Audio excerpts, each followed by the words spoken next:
A'udhu billahi minash shaitanir rajim. Bismillahir rahmanir rahim. Assalamu alaikum viewers. Today we are going to talk about Sayyid Abul A'la Maududi. Sayyid Abul A'la al-Maududi was a great Islamic scholar, philosopher, jurist, historian, journalist, leader, preacher, and the founder of Jamaat-e-Islami. Wilfred Cantwell Smith once said, "The most systematic thinker of modern Islam is Maulana Maududi." Maulana Maududi stood for the revival of Islam. In this video, you're going to watch a lot of views of great world personalities, leaders, and media persons about Sayyid al-Maududi.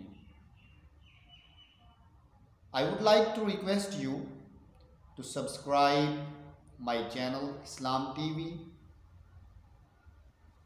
I would also like to request you to watch this video up till end. Thank you. Please enjoy the video.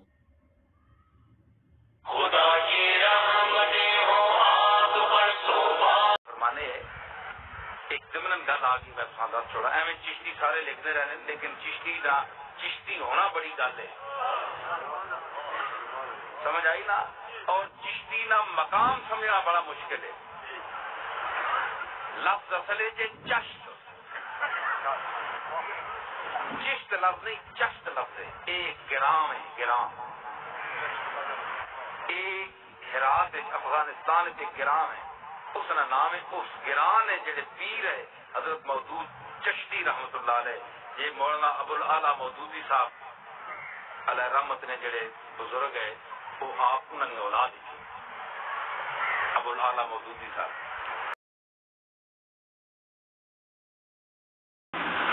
دل آدمی کا کام خدا کے راستے کی دعوت دینا تھی جہاں بھی چوٹ لگے اور جو بلبلے کی طرح بیٹھ جائے وہ آدمی خدا کے راستے کی طرف دعوت نہیں دے سکتا خدا کے راستے کی طرف دعوت جو شخص دے سکتا ہے وہ ہے جو سخت سے سخت دشمنی کے ماحول میں مخالفت کے ماحول میں خطرات کے ماحول میں اسلام کو عالم دے کر اٹھ جائے اور کوئی پرواہ نہ کرے کہ نتائج کیا ہو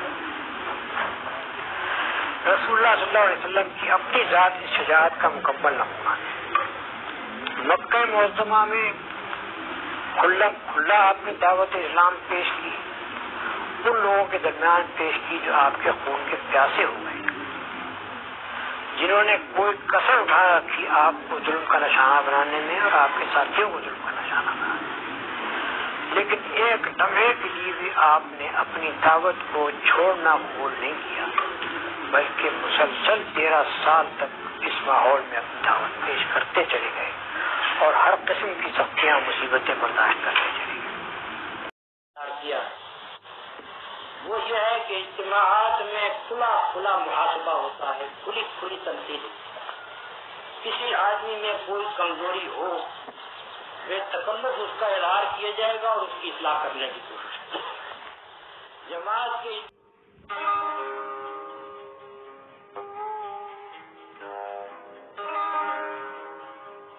Mevdudi ilk kez tutuklandığında kızı Hamira 8 yaşındaydı.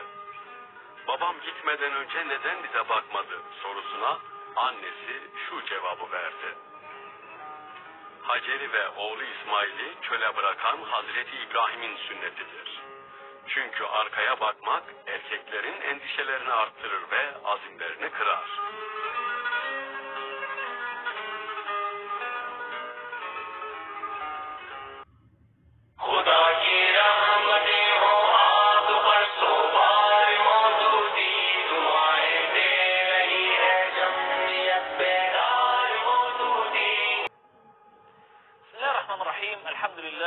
والصلاة والسلام على سيدنا رسول الله وعلى آله وصحبه ومن والاه وبعد حديثنا اليوم عن أحد عمالقة الدعوة الإسلامية في العصر الحديث في القرن العشرين، وهو الإمام أبو الأعلى المودودي.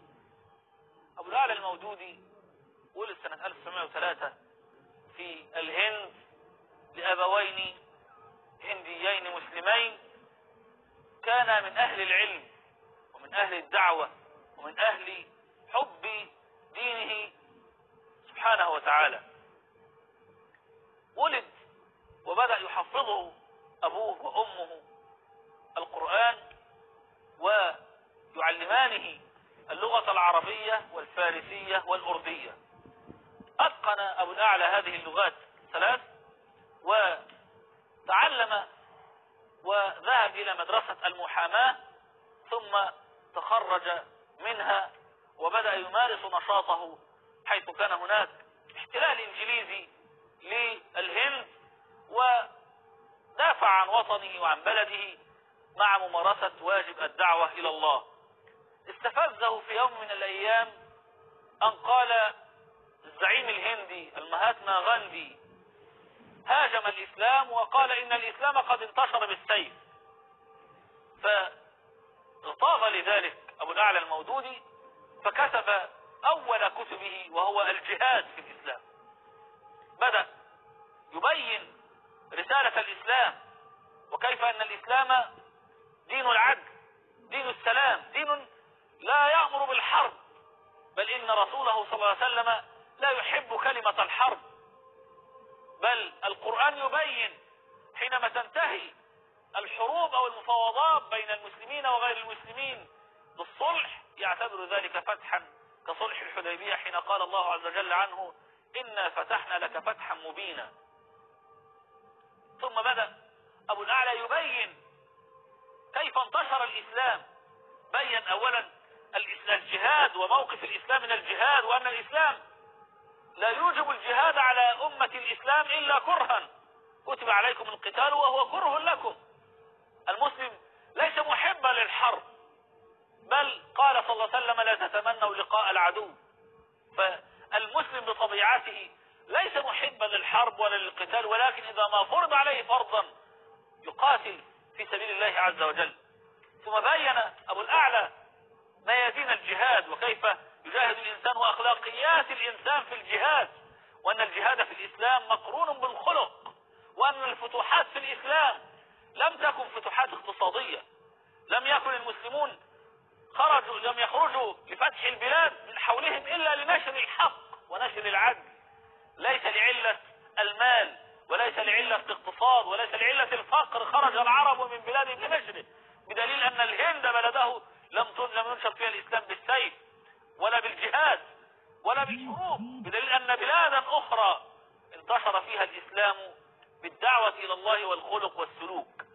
كتب هذا الكتاب فانتشر وترجم إلى لغات عدة، وأفحم غاندي وأمثاله في اتهامهم للإسلام بأنه انتشر بحد السيف. فأرسل إليه شاعر الهند الكبير الأستاذ محمد إقبال يستدعيه إلى أنه عليه أن يأتي إلى لاهور في الهند وأن يقيم معه فيها ليمارس دور الدعوة في العمل الصحفي. فسافر إلى الهند سنة 37، ثم بعدها بعام مات إقبال رحمه الله، وكان هذا له الأثر العظيم في نفس أبي الأعلى المودودي. فوجئ بالخطيب ينعي إقبالا رحمه الله ويقول مات إقبال فمن للمسلمين في الهند من بعده؟ فقال أبو الأعلى في نفسه لأكونن خلفا لهذا الرجل العظيم الداعية الكبير محمد إقبال. وكان يتمثل في حياته مقولة إقبال كان يقول كلمة عظيمة، يقول يخاطب المسلم كن كنقطة الخل التي تستعصي على مجتمعها النجس فتحوله إلى مجتمع طاهر. يقصد نقطة الخل أصلها كحول خمر، لكنها تتحلل وتتحول إلى خل، وإذا ألقيت نقطة خل واحدة على برميل من الخمر يتحول إلى خل طاهر.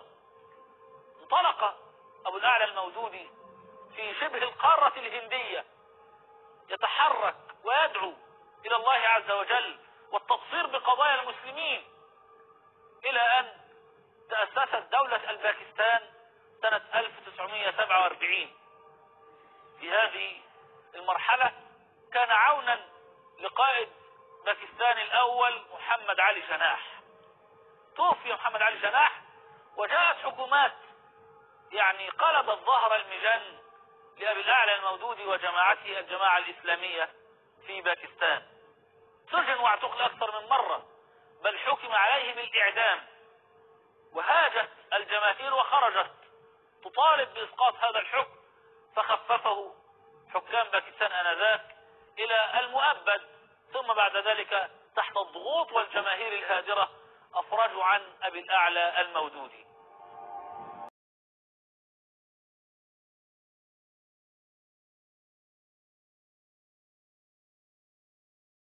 بسم اللہ الرحمن الرحیم.